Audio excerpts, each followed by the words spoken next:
Le prince William et Kate Middleton prennent le taureau par les cornes pour maintenir l'Écosse dans l'Union alors que le duc de Cambridge et sa grand-mère, la reine, font équipe pour un voyage commun cette semaine.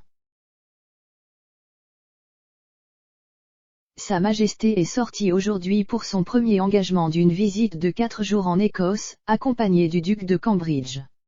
Le monarque, 95 ans, et son petit-fils, 39 ans, ont visité l'usine DAG Bar, où Irn-Bru est fabriqué. La reine séjourne dans sa résidence officielle, le palais de Holyrood à Édimbourg pendant la semaine royale, également connue sous le nom de semaine de Holyrood.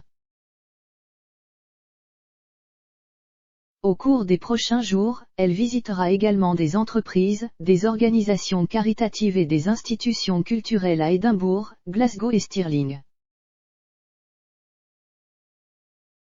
Elle était accompagnée de William, connu sous le nom de comte de Strathearn en Écosse, pour le premier jour de sa visite et sera rejointe par sa fille la princesse Anne mercredi et jeudi.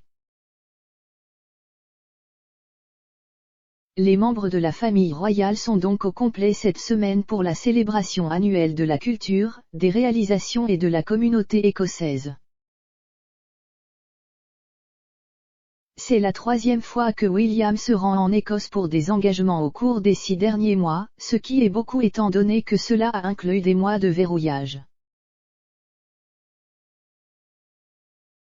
Lui et Kate sont apparus en Écosse lors de leur tournée du train royal en décembre et sont remontés récemment pour une série d'engagements autour de la nomination de William en tant que haut-commissaire de l'Assemblée générale de 2021 de l'Église des Écosses.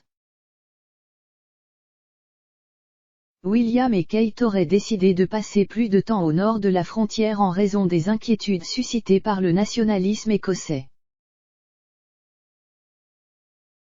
Les assistants royaux auraient demandé au couple de passer plus de temps à Balmoral dans le cadre de plans élaborés pour renforcer l'union.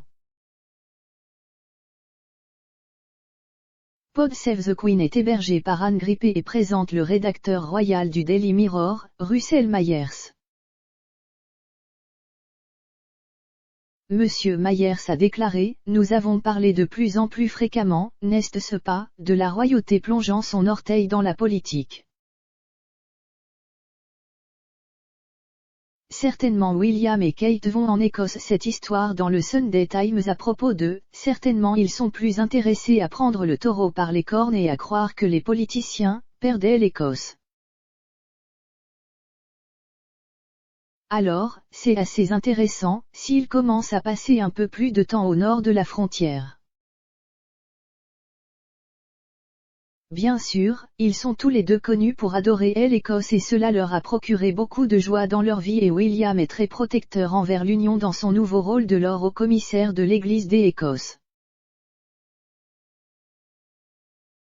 La famille royale a historiquement des liens étroits avec l'Écosse, descendant du roi Jacques Ier, un roi écossais qui a également été amené à être roi d'Angleterre. La reine aime son séjour au château de Balmoral pendant les mois d'été, où la famille se livre à des activités à la campagne.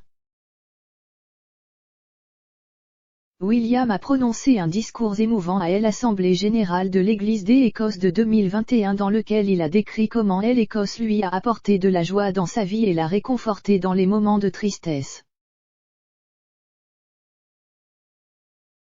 Il s'est souvenu des étés amusants à Balmoral lorsqu'il était enfant, mais a déclaré que c'était également là qu'il avait découvert que sa mère, la princesse Diana, était décédée.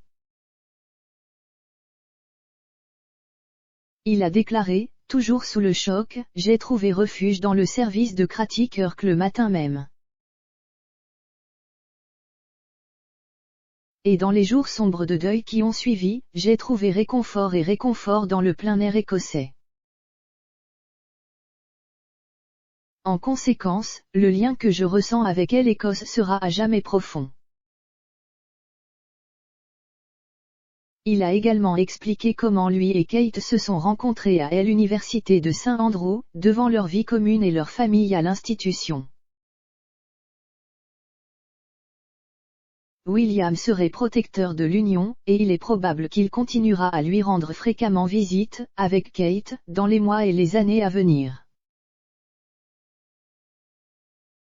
Pour vous abonner à Pod Save the Queen, rendez-vous sur votre fournisseur de podcast habituel.